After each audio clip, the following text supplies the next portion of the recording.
Joash was 7 years old when he began to reign.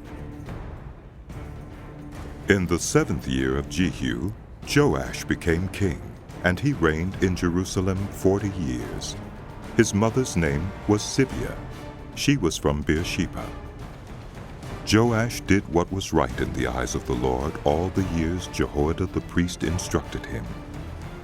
The high places, however, were not removed.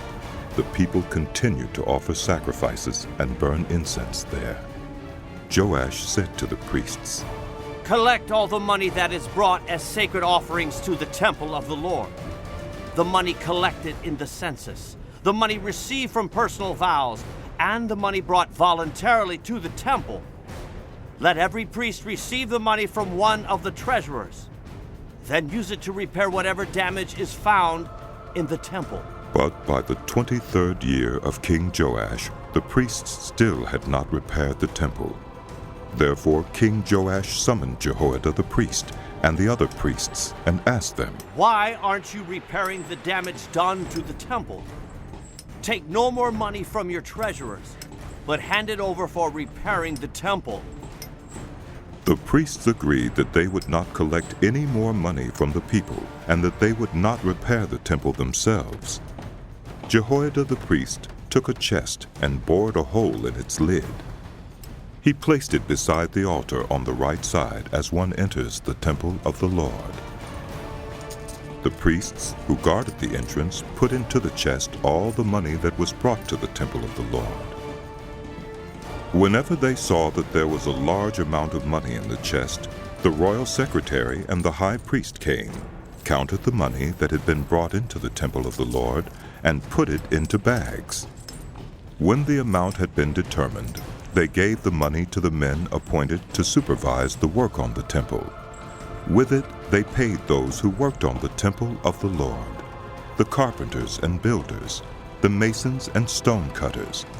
They purchased timber and blocks of dressed stone for the repair of the temple of the Lord and met all the other expenses of restoring the temple. The money brought into the temple was not spent for making silver basins, wick trimmers, sprinkling bowls, trumpets, or any other articles of gold or silver for the temple of the Lord. It was paid to the workers, who used it to repair the temple. They did not require an accounting from those to whom they gave the money to pay the workers, because they acted with complete honesty. The money from the guilt offerings and sin offerings was not brought into the temple of the Lord. It belonged to the priests. About this time Hazael, king of Aram, went up and attacked Gath and captured it. Then he turned to attack Jerusalem. But Joash, king of Judah, took all the sacred objects dedicated by his predecessors, Jehoshaphat, Jehoram, and Ahaziah, the kings of Judah, and the gifts he himself had dedicated, and all the gold found in the treasuries of the temple of the Lord and of the royal palace, and he sent them to Hazael, king of Aram, who then withdrew from Jerusalem.